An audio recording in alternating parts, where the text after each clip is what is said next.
నమస్తే, welcome to 99 TV world. నేను Raghunandan. L మెంచో, మీరు ఈ పేరు వింటూనే ఉన్నారు. సోషల్ మీడియా ఓపెన్ చేసినప్పటి నుంచి ఎల్ మెంచో చనిపోయాడు అని. ఎస్, అతను ఒక డ్రగ్ కార్టెల్ నడిపించేవాడు, ఒక కింగ్ పిన్, ఒక మాఫియా ముఠా అధ్యక్షుడని చెప్పాలి.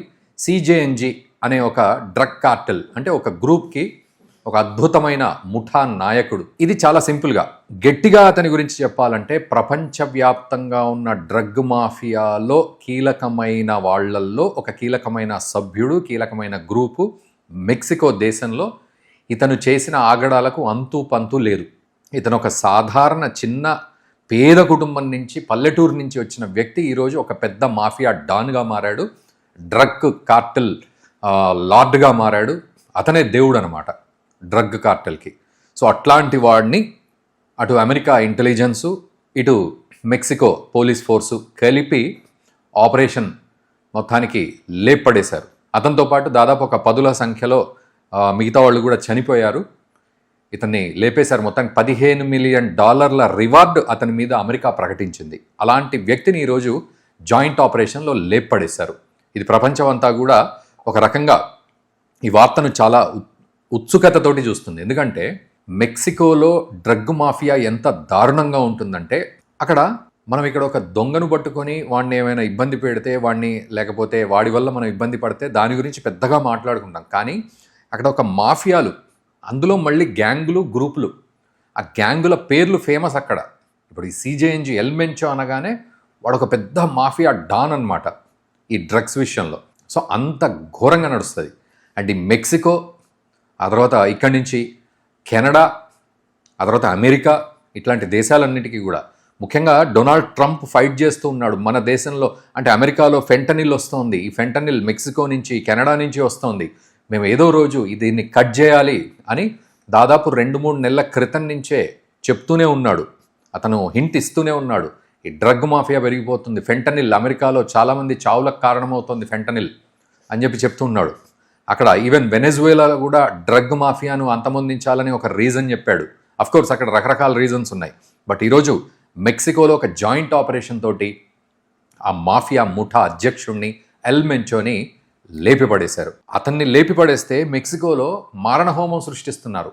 బస్సుల్ని, కార్లను, పబ్లిక్ ప్రాపర్టీస్ని ఇష్టం ఉన్నట్టు తగలబెట్టేస్తున్నారు, రోడ్ల మీద దూకేసి తగలబెట్టేస్తున్నారు. సో అంటే అతని యొక్క గ్యాంగ్ సంబంధించిన వాళ్ళు ఈ పనులన్నీ చేస్తున్నారు ప్రభుత్వానికి వ్యతిరేకంగా. సో అతను 59 సంవత్సరాల వయసు గలవాడు. సో అతని పేరేంటి అంటే ఎల్ మెంచో. ఇది అతని ఈ ముఠాకి సంబంధించిన ఒక పెన్ నేమ్ అనమాట. సో ఎల్ మెంచో ఇతని పేరు. సో ఇతని ఒక కింగ్ పిన్ నేమ్ ఇది ఈ రకంగా. బట్ అతని అసలు పేరు నెమెసియో రూబెన్ ఒసెగురా సెర్వాంటెస్. ఇది ఆ మెక్సికన్ నేమ్. అతను 59 సంవత్సరాలు ఉన్నాడు. సో 1966లో పుట్టాడు. అతను ఒక పేద కుటుంబంలో పుట్టాడు. పుట్టి ఏం చేశాడు, అవకాడో, మనందరికీ తెలుసుగా అవకాడోలు పండించే ఒక రైతుగా ఆ కుటుంబంలో పుట్టి ఏదో ప్రయత్నం చేశాడు. ఆ ప్రయత్నం మిస్ అయిపోయింది. దాంతో అతను 1980లో అమెరికాకి వెళ్ళిపోయాడు. సరే, 1980లో అమెరికాకి వెళ్ళాడు కదా, అమెరికా లాంటి దేశంలో అద్భుతంగా ఉంటుంది అని అనుకుంటే అక్కడ కూడా చతికిలబడ్డాడు. అతనికి ఉద్యోగాలు రాలేదు, వచ్చినా సరిగ్గా చేయలేకపోయాడు. సో చిన్న చితక జీతాలు, ఉద్యోగాలు ఇవన్నీ వర్కౌట్ అవ్వలేదు అతనికి. అతను ఏం చేశాడు, మెల్లిగా అక్కడ స్మగ్లింగ్ చేయడం మొదలుపెట్టాడు. ముఖ్యంగా అక్కడ డ్రగ్స్, వాటిని ముఖ్యంగా హెరాయిన్ అనే పదార్థాన్ని సరఫరా చేయడం మొదలుపెట్టాడు. అతను అలా సరఫరా చేస్తూ చేస్తూ చేస్తూ మొత్తానికి పోలీసులకు పట్టుబడ్డాడు. పోలీసులకు పట్టుబడి వాళ్ళు ఏం చేశారు, అతనికి శిక్ష వేశారు. ఆ తర్వాత మళ్ళీ పట్టుబడితే మళ్ళీ శిక్షలు వేశారు. ఇట్లా రకరకాలుగా జరిగిన తర్వాత నేను ఇదంతా ఓవర్వ్యూగా చెప్తున్నా అతని జీవిత గాథకు సంబంధించి. సో ఆ తర్వాత ఏం చేశారు, వాళ్ళు మెక్సికోకి డిపోర్ట్ చేశారు. అతన్ని మెక్సికోలో పడేశారు. వద్దురా బాబు నువ్వు మా దేశంలో అని చెప్పి మెక్సికోలో పడేశారు. వాడు పుట్టింది మెక్సికోలో కాబట్టి. వీడు మరి అక్కడికి వచ్చి ఏం చేశాడు, పోలీస్ డిపార్ట్మెంట్లో జాయిన్ అయ్యాడు ఒక పోలీసుగా. చూడండి, ఒక అవకాడోలు పండించుకునే వ్యక్తిగా ఒక పేద కుటుంబం నుంచి వచ్చి ఒక హెరాయిన్ సప్లై చేసేవాడు యూఎస్ఏలో, ఆ తర్వాత శిక్షబడి, ఆ తర్వాత వెళ్ళగొట్టబడి, ఆ తర్వాత మెక్సికోలో పోలీస్ డిపార్ట్మెంట్లో జాయిన్ అయ్యాడు. పోలీస్ డిపార్ట్మెంట్లో జాయిన్ అయ్యి చక్కగా హ్యాపీగా ఉద్యోగం చేసుకొని ఏదోటి చేసుకోవచ్చుగా. లేదు, అతనికి వర్కౌట్ కాలేదు అది కూడా. అతను బయటికి వచ్చి వెంటనే ఒక గ్యాంగ్ను స్టార్ట్ చేశాడు. ఈ గ్యాంగ్లో రకరకాల డ్రగ్స్ని అంటే ఈ హెరాయిన్తో పాటు ఫెంటనిల్తో పాటు ఇంకా రకరకాల డ్రగ్స్ని సరఫరా చేయడం మొదలుపెట్టాడు. అతనికి లాభాలు బాగా వచ్చాయి. వచ్చిన వెంటనే అతను అద్భుతంగా ఇదే మనకు కరెక్ట్ పని, మన దేశంలో మనమే చేసుకునే పని అని చెప్పి మెల్లిమెల్లిగా అలా పాకులాడుతూ ఒక పెద్ద సామ్రాజ్యాన్ని సృష్టించాడు. దీంతోపాటు చాలా అపోజిషన్స్ కూడా వచ్చాయి అతనికి. అతను ఏం చేశాడు, ఈ డ్రగ్ సరఫరాతో పాటు తలలు నరికేయడాలు, దొంగతనాలు చేయడాలు, మూకుమ్మడిగా దాడులు చేయడాలు. ఒకానొక సందర్భంలో ఫుట్బాల్ ఆడుతుంటే వినోదం కోసం, ఎంటర్టైన్మెంట్ కోసం వాళ్ళు ఫుట్బాల్ ఆడుతుంటే అక్కడికి వచ్చి 11 మందిని పటాపటా మూకుమ్మడిగా కాల్చిపడేశారు. ఇవి ఆ తర్వాత బాంబ్ బ్లాస్ట్లు, ఆ తర్వాత అతన్ని పట్టుకోవడానికి వచ్చిన ఆర్మీ హెలికాప్టర్ని కూడా ఒక లాంచర్ తోటి లేపడేశాడు ఆయన. సో ఇట్లాంటి పనులన్నీ చేశాడు. చెయ్యాల్సిన నానా చండాలమంతా చేశాడు. ఒక క్రైమ్ ప్రపంచంలో ఒక పెద్ద వ్యక్తిగా ఇతను పేరు సంపాదించాడు. అతన్ని అమెరికా అండ్ మెక్సికో కలిసి లేపేసింది.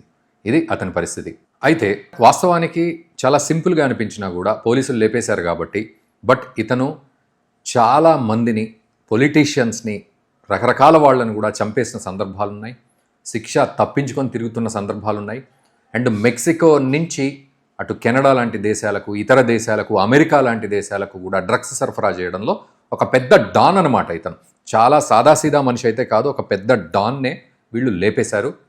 అండ్ ఆ తర్వాత మరి దానికి వారసుడు ఎవరు అనే విషయంలో కూడా వాళ్ళు ఫైట్ చేస్తూ ఉన్నారు. ఇతని కొడుకు ఇంకొకతను ఉన్నాడు, ఎల్ మెన్చిటో. మరి ఇతను ఆ వ్యాక్యూమ్ని ఫిల్ చేస్తాడు అని చెప్పి అంటూ ఉన్నారు.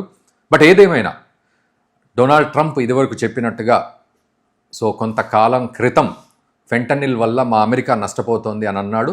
తర్వాత మెల్లిగా ఒక డ్రగ్ మాఫియానే మొత్తానికి ఆ డ్రగ్ లార్డ్నే లేపడేశాడంటే మామూలు విషయం కాదు. మరి ఈ విషయంపై మరి మీరేమంటారో కామెంట్ చేయండి. ఈ వీడియోని మన మిత్రులకు కూడా షేర్ చేయండి. Thank you very much.